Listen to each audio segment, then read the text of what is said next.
Oui les amis, l'avertissement qui vient d'apparaître sur le réseau mondial n'est pas une simple publication. C'est une verdict tectonique. Le président des États-Unis, Donald Trump, vient de publier une image brutale estampillant le détroit d'Ormuz comme nouveau territoire des États-Unis. Il n'a pas de limite, nous le savons. Ce que vous voyez n'est pas seulement une provocation numérique. C'est l'acte de décès de l'arme la moins chère, la plus lâche et la plus létale de l'Iran, la mine navale, qui vient d'être sommairement neutralisée par une force robotique invisible, sous-marine et impitoyable. Le détroit d'Ormuz est la jugulaire énergétique de la planète, et ça vous le savez. Un goulet d'étranglement où 20% du pétrole mondial transite chaque jour.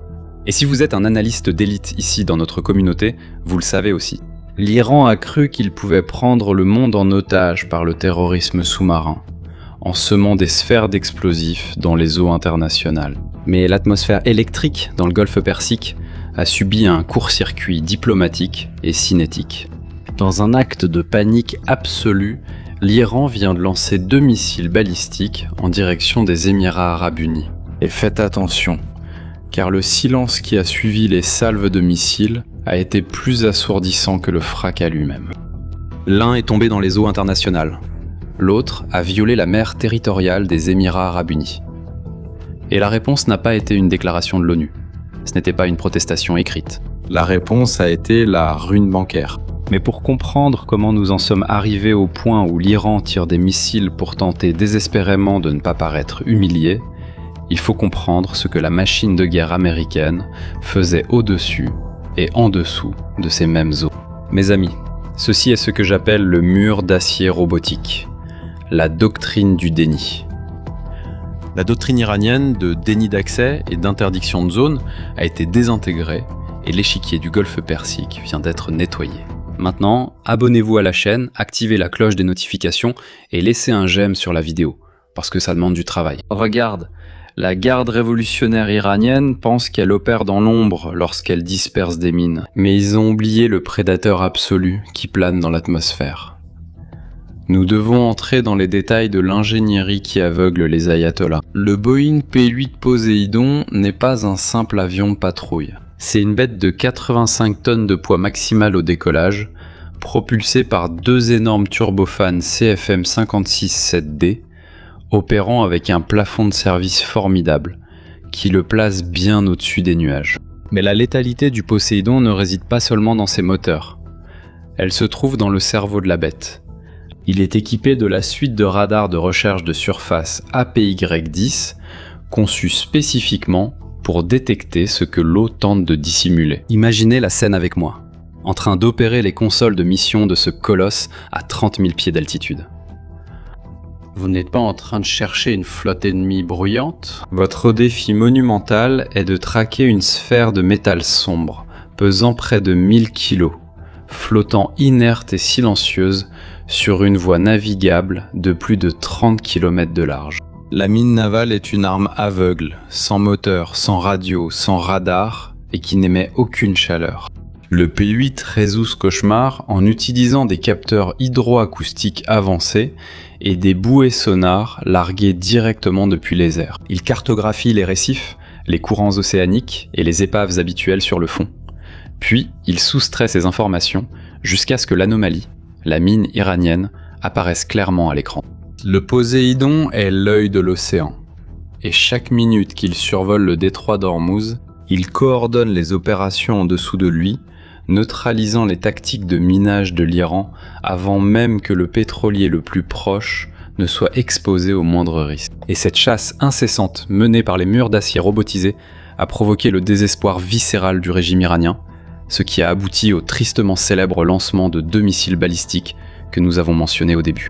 Les médias traditionnels peuvent regarder cela et penser « Regardez comme l'Iran est fort, regardez comme l'Iran attaque ». Mensonge. L'Iran a tiré des missiles pour paraître menaçant, mais la seule chose qu'il a réussi, c'est de porter un coup fatal à son propre portefeuille. En violant l'espace maritime des Émirats arabes unis avec des armes balistiques, les Iraniens ont provoqué une onde de choc financière absolue.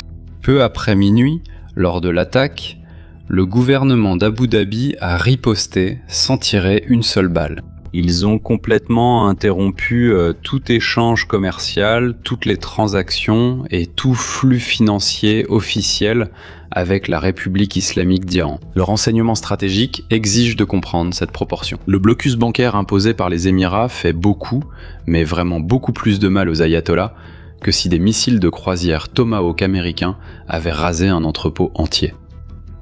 C'est la disparition de la Molamon, c'est l'étranglement de la veine financière qui alimente les satellites terroristes de l'Iran. La marine conventionnelle américaine a imposé un blocus maritime qui coûtait environ 500 millions de dollars par jour aux Iraniens. Maintenant, le marché financier du Golfe a coupé la route d'évasion terrestre. L'Iran est asphyxié. Et si vous pensez que cette vidéo doit percer la bulle et atteindre des milliers de Brésiliens, vous pouvez la soutenir directement avec le super merci qui se trouve juste en dessous, ou utiliser les informations qui apparaissent maintenant à l'écran. Vous pouvez aussi scanner le QR code pour accéder directement à l'application. Mes amis, cette communauté ne cesse de grandir chaque jour grâce à vous. Mais concrètement, comment la menace physique a-t-elle été éliminée aussi rapidement ? Si vous pensez que seuls les porte-avions lourds et navires de guerre ont mené le balayage, vous n'avez pas saisi le changement doctrinal. Nous assistons au deuxième niveau du combat naval moderne. En septembre de l'année précédant la crise, les États-Unis ont retiré du service leur navire chasseur de mines de la classe Avenger, qui était basé à Bahreïn. L'Iran pensait que la voie était libre, que les vannes étaient ouvertes. Ils se sont lourdement trompés dans leurs calculs, car les Américains n'ont pas remplacé les anciens navires par de nouveaux. Ils ont remplacé les navires par des drones tueurs cybernétiques. Ce qui a été envoyé dans le Golfe, c'est ce que les services de renseignement appellent Avenger Assembly, en version plus robotisée. Le détroit d'Ormuz a été inondé de navires de combat littoraux de classe Indépendance, équipés de modules avancés de chasse aux mines. Le balayage sous les vagues a été externalisé. Imaginez les véhicules sous-marins sans équipage, comme l'imposant et précis système Lamprey, patrouillant les profondeurs du Golfe sans émettre de sons organiques. Ils balaient le fond de l'océan, opèrent dans l'obscurité totale et utilisent l'intelligence artificielle pour distinguer les rochers marins de l'arsenal iranien létal. À la surface, de petites flottes de bateaux-drones autonomes, comme le Polyvalent et le Corsair, filent sur les eaux en effectuant de multiples balayages. L'impact de cette architecture robotique est révolutionnaire. Le Pentagone avait déclaré au Congrès américain en avril qu'il faudrait 6 mois, jusqu'en octobre, pour nettoyer les champs de mines. Grâce aux robots jetables, tout le champ iranien a été balayé en août, réduisant de 4 mois le calendrier initial. Tout cela sans risquer une seule vie de marin ou de plongeur des forces spéciales. Les machines ont nettoyé la mer, tandis que les ayatollahs faisaient encore des discours. Et remarquez bien, cela ne s'est pas fait du jour au lendemain. Parce que c'est réaliste, les choses n'arrivent pas du jour au lendemain. Les États-Unis sont en guerre avec l'Iran. Guerre entre guillemets, depuis le 28 février. Faites le calcul, le nettoyage robotisé des eaux et les longues patrouilles exposées du P-8 Poséidon et des drones de haute altitude RQ-4 Global Hawk se déroulent dans une situation de grave vulnérabilité. L'Iran adorerait engager et abattre une cible américaine de très grande valeur pour l'utiliser comme outil de propagande, n'est-ce pas ? Le P-8 est massif, lent pour les manœuvres d'évasion et surtout pas du tout furtif. Mais comment survit-il tout en défiant le périmètre iranien ? C'est ici qu'entre en jeu le pacte de sang non écrit entre les pilotes américains. Pendant que le Poséidon balaie les océans, le nuage au-dessus de lui abrite les bêtes supersoniques invisibles. Les chasseurs de 5e génération, F-35 Lightning II et les chasseurs F-22 Raptor.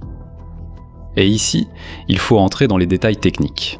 Le F-35 n'est pas seulement un avion rapide, c'est un superordinateur volant recouvert d'un métal absorbant les ondes radar, qui dévore les signaux des systèmes sol-air de la garde révolutionnaire.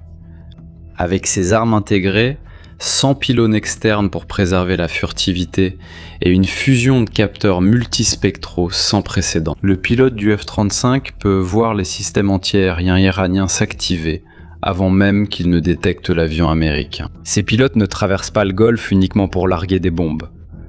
La doctrine actuelle les place là comme des boucliers cinétiques absolus. C'est l'accord ultime du code militaire. Le pilote de F-35 mettra son propre avion, sa propre vie, devant un missile iranien avant de permettre qu'il s'approche du P-8 Poséidon ou d'un chasseur de mines en surface. Ils opèrent dans un état de guerre asymétrique permanent, avec un véritable mur d'acier dans le ciel qui brise toute velléité d'attaque imminente de la garde révolutionnaire. Oui, mes amis, ce choc de machines que nous voyons dans le Golfe est le symptôme d'un engrenage géopolitique bien plus vaste qui tourne sur toute la planète. Faites un tour du monde avec moi maintenant. En Ukraine, ce que l'Iran a tenté de faire avec un armement brut trouve en Europe une riposte par saturation massive. Le Royaume-Uni vient d'annoncer qu'il va mettre 150 000 drones entre les mains des soldats ukrainiens. Ce sont des drones kamikazes FPV de très haute précision développés par la société britannique BAE Systems, capables de pénétrer profondément sur le territoire russe et de pulvériser des raffineries près de Moscou. C'est une vague d'annihilation robotique bon marché et dévastatrice, face à laquelle la Russie ne dispose tout simplement pas de système anti-aérien adapté. Et en réponse à cela, Vladimir Poutine a déclaré que le Royaume-Uni était désormais dans la ligne de mire. Mes amis, répondez ici dans les commentaires. Pensez-vous que Vladimir Poutine serait capable de lancer une bombe nucléaire tactique contre l'Europe s'il se sentait au bord de la mort? Maintenant, venez avec moi en Asie et regardez l'île de Taïwan. Face à la menace continue du Parti communiste chinois, les Taïwanais ont cessé de compter sur des miracles bureaucratiques venant de Washington. Ils ont pris leurs vieux blindés et chars désactivés, les ont stationnés sur les champs de tir et ont lâché leurs nouvelles escadrilles de drones. Ils sacrifient leurs propres vieux aciers pour apprendre aux pilotes de drones à extirper, percer des trous et faire exploser, retourner les vrais coques de véhicules blindés. C'est un entraînement brutal, réaliste et mortel contre l'invasion imminente. Et au cœur des États-Unis, le département de la Défense a tapé du poing sur la table dans le monde universitaire. Ils ont envoyé l'ultimatum à 30 des plus grandes universités américaines. Faites bien attention à cela, car ensuite, j'ai un cadeau pour vous. Ils ont ordonné de rompre tout lien ou financement avec des institutions éducatives et des centres militaires liés à l'armée chinoise, sous peine de perdre les fonds publics dans un délai de 14 jours. C'est le démantèlement urgent de l'espionnage au sein du réseau académique. La guerre que nous couvrons n'a pas commencé par des coups de feu, mais par le vol de propriété intellectuelle. Maintenant, en tant que membre actif de notre communauté d'analystes, vous allez écrire dans les commentaires les 2 mots-clés qui servent de verdict chirurgical à notre analyse d'élite d'aujourd'hui. Écrivez maintenant « mur robotique ». Je répète, « mur robotique ». L'échiquier du détroit d'Ormuz est le reflet final de l'effondrement narratif de Téhéran. La garde révolutionnaire a tenté de faire chanter l'économie mondiale en se basant sur sa prétendue capacité à interrompre le flux d'énergie avec ses mines mortelles. La stratégie a toujours reposé sur la peur occidentale. Mais les États-Unis leur ont brutalement coupé l'herbe sous le pied. Lorsque la marine américaine a désactivé les champs de mines furtivement, ce n'était pas seulement une victoire logistique, c'était l'extraction de la dent empoisonnée de l'Iran. La dent de la bête acculée a été arrachée. L'Iran a perdu son principal et plus lourd levier de négociation dans le Golfe. Les mines iraniennes sont devenues de la ferraille avant même d'entrer en combat. La grande question tactique est de savoir ce qui se passe maintenant au sein du commandement iranien. Les factions internes s'entretuent, terrifiées. D'un côté, nous avons l'hypothétique général Swordfish, qui pense qu'il est brillant de tirer des missiles balistiques dans la mer et d'attirer la colère des Émirats arabes unis et du monde financier, juste pour essayer de ne pas paraître faible. De l'autre côté, le général Hatoum, qui se cache derrière la rhétorique de la presse, affirmant qu'il contrôle le blocus, alors qu'en réalité, ils n'ont ni le courage, ni l'armement fonctionnel pour affronter la task force américaine et le mur d'acier invisible au-dessus de l'eau. La peur de l'incertitude sur la cible du renseignement de la task force cause des dysfonctionnements dans toute l'organisation. Le plateau exige désormais des ayatollahs qu'ils décident. Vont-ils risquer davantage en utilisant de vrais missiles contre des civils, provoquant l'anéantissement imminent du commandement central, ou vont-ils accepter l'humiliation, se retirer dans l'ombre de la rhétorique et tenter de survivre à l'asphyxie quotidienne de ne pas pouvoir prélever de péage sur leur propre territoire? L'illusion de cette dictature est de croire que le temps peut guérir sa propre inefficacité. Mais la réalité, c'est que la guerre de demain sera remportée par la machine robotique, qui ne ressent pas la douleur, n'a pas besoin d'être secourue et élimine les menaces dans un silence absolu. La naïveté a un prix que les nations ne peuvent pas payer. L'ignorance coûte votre propre liberté. Préparez votre esprit, le blindage est stratégique. Mes amis, et nous avons préparé 2 plans d'action au cas où notre chaîne serait supprimée. C'est notre chaîne de secours qui apparaît sur votre écran maintenant. Abonnez-vous là-bas. Si celle-ci est suspendue pour une raison dont vous savez très bien d'où elle vient, nous vous parlerons là-bas. Alors, nous avons le plan B présenté à l'écran. Cliquez, abonnez-vous. Le lien est dans la description, dans le commentaire épinglé et dans le code QR qui apparaît sur votre écran. Et si vous attendez que les médias traditionnels révèlent les coulisses de cette asphyxie mondiale, vous continuez d'être la proie du système ? La grande presse filtre et cache. C'est pourquoi nous avons activé notre plateforme exclusive en dehors de cette chaîne, fonctionnant dans un écosystème totalement libre de censure. Désormais, vous entrez dans notre bunker du renseignement. Là-bas, vous rejoignez plus de 3000 analystes qui financent la vérité ici et se penchent sur la carte de ce qui se passe réellement dans l'ombre. Prenez le contrôle stratégique de votre information. Pointez à nouveau la caméra de votre téléphone vers le QR code à l'écran ou utilisez le lien dans la description ou le premier commentaire épinglé. Le bunker de renseignement qui ne peut pas être mis hors ligne. Entrez dans la base et assurez-vous d'être connecté avec moi 24 heures sur 24. Les gars, et j'ai dit que j'avais un cadeau pour ceux qui sont restés jusqu'ici. Et oui, c'est une série fantastique et je la recommande tous les jours. Parce que j'ai besoin, fais attention, j'ai besoin que tu suives cette série parce que tu vas comprendre le contexte de ce que nous présentons ici. Parce qu'il a été sorti au cinéma par le gouvernement des États-Unis. Oui, mes amis, l'EMI globale est très puissante et elle a été exposée au grand jour. Le conseil est sur notre chaîne de séries et de films, sans culture woke, sans blabla, une sélection pour que tu ne perdes pas de temps. La série s'appelle Lioness et elle est sur Paramount+. Et si tu veux suivre nos analyses et approfondir davantage la géopolitique, je te recommande vivement de regarder cette série. On en est déjà à l'épisode 3 et chaque semaine, nous proposons une nouvelle analyse de chaque épisode. Et le dernier qui est sorti, mes amis, on dirait que c'est moi qui l'ai écrit. Alors, vas-y et suis-la. Le lien est dans la description, dans le commentaire épinglé et dans la fiche qui va apparaître sur votre écran maintenant. Et si cet épisode est important pour toi, il l'est aussi pour d'autres Brésiliens. Alors tu peux le sponsoriser. Pourquoi faire, Shimon ? Pour qu'il aille plus loin, pour que YouTube comprenne qu'il est important et le propose à plus de personnes. Tu peux le sponsoriser en utilisant le super merci qui est juste en dessous ou les informations qui s'affichent sur ton écran en ce moment. Shimon, je suis vieux, j'ai pas cette technologie sur mon téléphone. Utilise le QR code qui s'affiche là ou le numéro qui est bien en grand. Comme ça, tu soutiens déjà cette vidéo à toi seul, d'accord ? Maintenant, abonne-toi à la chaîne, active la cloche des notifications, mets un like sur la vidéo, parce que ça demande du travail. Blinde ton esprit, oui, blinde ton esprit. Je suis Shimon Oliveira, à bientôt dans la prochaine vidéo.